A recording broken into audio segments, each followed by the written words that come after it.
easier bit when you hit it. Yeah. You got to pick your rut and look ahead. Yeah.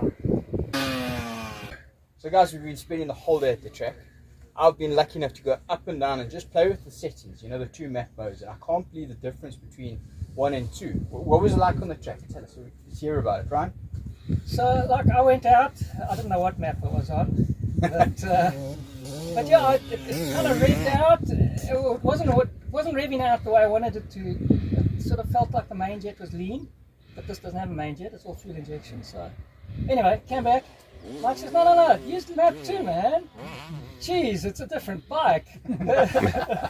That turns the animal on, and it's so much fun now. Mike, you said that at the launch, you were lucky enough to do it at the launch, that you couldn't believe the difference it was. I mean, now you're riding it again, and then of course we've got a 2020 model with us with the 300 conversion kit onto it. Yeah. I mean, take us through the difference you're feeling between, let's say, map 1 on the new bike, and then the current bike that we're, the 2020 bike we got.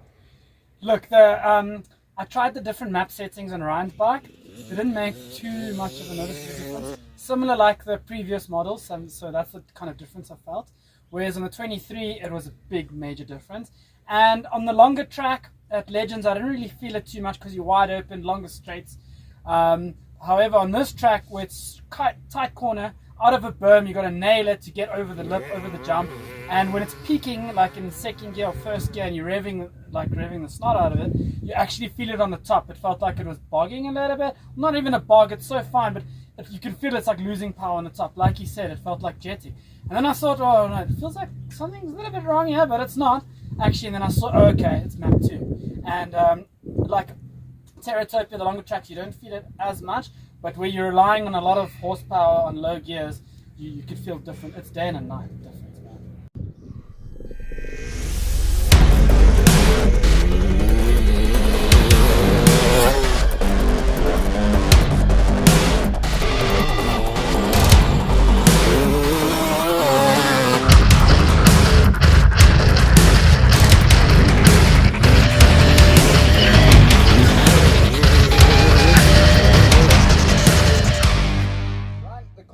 Overall chassis of the new bike. I mean, take us through. What did it feel to you? Did it feel a lot more lighter, nimble, stiff? Take us through some of that. I was comfortable from the first lap on that thing, so very impressed with how well it soaked everything up. You know, because I run it's a bit of a stiffer setting on my bike normally, and this was good. This was really good. It almost in the feel it feels lighter. I don't know what it is in kilos, but maybe there's some moving mass, or they've moved the motor or something. It felt a little lighter. Didn't have to use as much energy. Look, definitely while loading the two bikes onto the stands, the 23 definitely does feel a lot lighter overall, you know. But yeah, otherwise I think it's been a fun day. You guys have had fun. Ryan, you're definitely having a lot of fun. We can see. Wish list, is it on top? Yeah, it's yeah. Ever since I found map 2, it's now yeah. You know, I found little things on the track where I didn't have to work as hard to do the same thing. It was just smoother somehow, you know. Yeah. And yeah, I like that, and that's. You know, it's so difficult when you've got some like raw power and then you've got smooth power.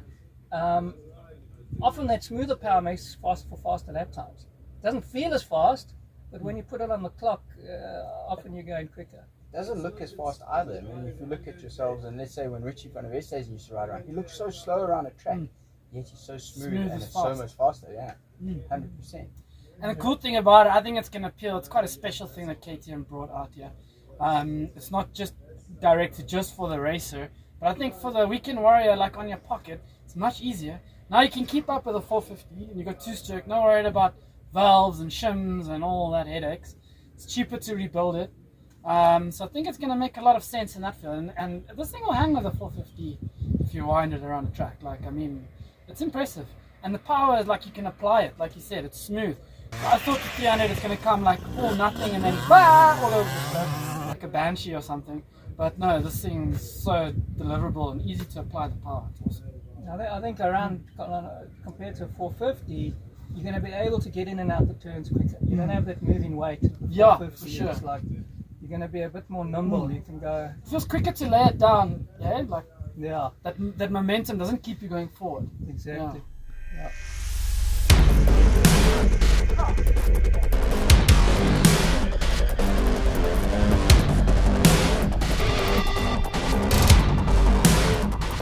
A lot more that goes into it than I think we actually know, you know. And those guys with the thick glasses are doing this thing for a reason. Then the average age is 34 years old. Eh? Yeah. And the thing is, when you take like an older two-stroke, which is like they stopped developing them, improving it, whereas KTM's kept improving and they're making it better and better and better. So it's really special to this day and age in 2023 have a 300 two-stroke. Who would have thought? I mean, do you think it comes from Europe? I mean, Euro 5. Now you're still running around with a two-stroke. And with all the emission laws and all that stuff, I thought they would have stopped two-strokes a little while ago. I'm so glad to have it. Yeah. It's my favourite. You know, it always brings a smile to my face when I swing a leg over a two-stroke. And there's nothing better than that smell as well. You just Especially sit in the there and you morning. smell it and then you... Now, if I could get two-stroke deodorant or whatever spray for my wife, I would buy it. I might love it a bit more. Yeah.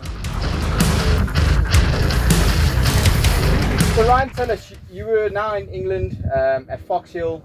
Tell us a bit about that. How was it? The only South African, granted Neville Bradshaw, was there. And there was a lot of banter going on there. That was great. Never always up to something. But tell us a bit about England. How did it go? What all happened? Oh, what a superb event. The VMX DN this year.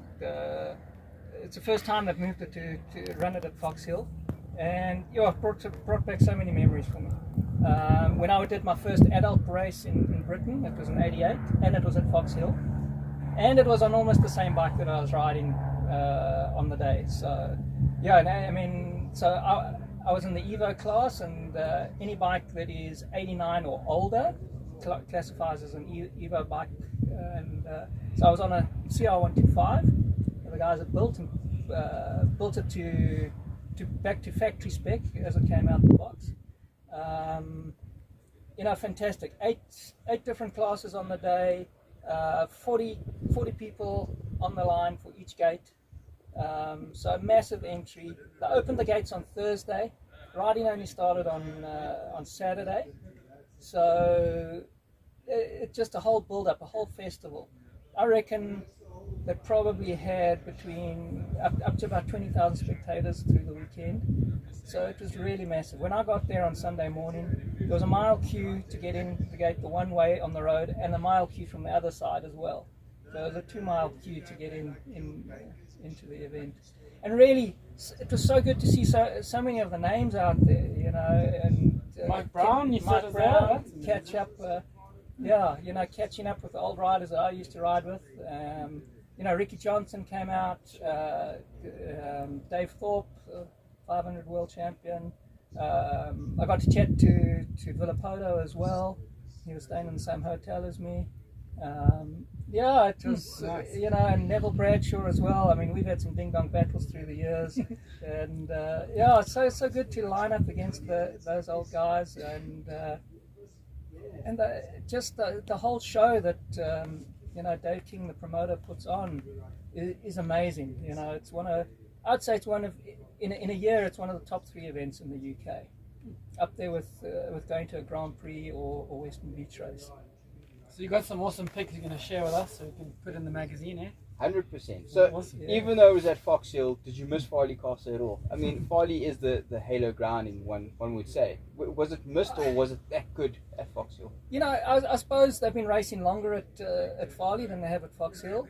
But they've had some big events. I mean, they've run Grand Prix, they run British Championships there still. The time, I think it was 98 was the last time I raced at Fox Hill, and that was the Des Nations, a really muddy one that I raced for South Africa. So there's still a lot of history behind Fox Hill, and they, although they said that they weren't going to build the jumps that high, I don't think the message got back to the track builder there, because the jumps were proper. It was you had to be committed, and those hills, they haven't got any smaller. That little 125 had to pedal. And the bike overall, how did the bike run? You said it was rebuilt for you to scratch and everything. Was felt like it came out of box? Yeah, it was actually so much fun to ride an old bike, you know, and you think that they're not as capable, but tell you what, there was no holds barred there. I raced it as hard as I could go. Had a couple of problems on the Saturday.